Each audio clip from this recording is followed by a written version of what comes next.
পেজেন্টের মূল থিম বা মোটো হচ্ছে যে কোনো একটি সামাজিক কর্মকাণ্ডে নিজেকে যুক্ত করা। সৌন্দর্যের ডেফিনেশন আমার কাছে বাহ্যিক কোনো কিছু না, তার আভ্যন্তরীণ বিষয়, তার আচার ব্যবহার, তার ব্যবহার সবকিছু। পেজেন্ট এমন একটি কম্পিটিশন, এই কম্পিটিশনে আসার আগে নিজেকে এমনভাবে তৈরি করতে হবে যে আপনার লাইফের গোল কি, আপনি সমাজের জন্য কি করতে চান। মিস পিসের মতো একটা প্যাজেন্ট থেকে আপনার বের হয়ে আসা, আসলে জার্নিটা খুব সংক্ষিপ্ত করে জানতে চাই।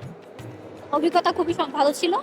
আর প্রথমত হচ্ছে আমরা যে কোনো কম্পিটিশনে যাই নিজেকে তৈরি করতে, তো সেই চিন্তা ভাবনা থেকে আমি নিজেকে তৈরি করার উদ্দেশ্যেই গিয়েছিলাম এবং বাংলাদেশকে প্রতিনিধিত্ব করেছি এবং প্রতিনিধিত্ব করে আসলে যে অর্জনটি আমি আনতে পেরেছি আমার কাছে মনে হয়েছে না, এটা আমি নিজের বেস্ট দিয়ে ট্রাই করেছি এবং সর্বোচ্চটাই আমি আনতে পেরেছি।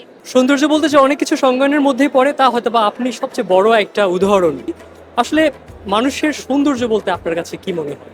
আমার কাছে আসলে সৌন্দর্য বলতে মনে হয় একজন মানুষ তার দৃষ্টিভঙ্গিতে আসলে কেমন এবং সে অন্য মানুষকে কিভাবে দেখছে। আমি ছোটবেলা থেকে ফেস করেছি, অনেক কিছু শুনে বড় হয়েছি, সেই জায়গা থেকে আমার বরাবরই তাদেরকেই সুন্দর মনে হয়েছে যাদের ব্যবহার খুব সুন্দর।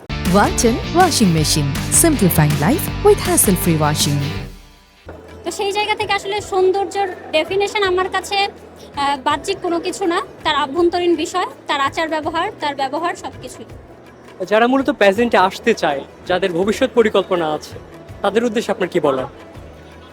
তাদের উদ্দেশ্যে যদি আমার বলতে হয়, আমি প্রথমেই বলবো পেজেন্ট এমন একটি কম্পিটিশন, এই কম্পিটিশনে আসার আগে নিজেকে এমনভাবে তৈরি করতে হবে যে আপনার লাইফের গোল কি, আপনি সমাজের জন্য কি করতে চান।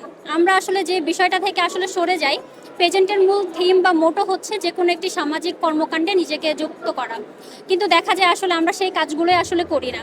তো পেজেন্টে আসলে অংশগ্রহণ করার পর বা অংশগ্রহণ করার আগে থেকে আসলে যেই অংশগ্রহণ করবে তার আসলে নিজেকে তৈরি করতে হবে যে আমি আসলে কি করতে চাই।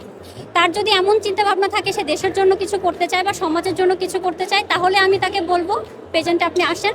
কিন্তু যদি তার এরকম কোনো চিন্তা ভাবনা না থাকে, শুধুমাত্র নিজের জন্য আসতে চায়, তাহলে আমি বলবো পেজেন্ট আপনার জন্য না।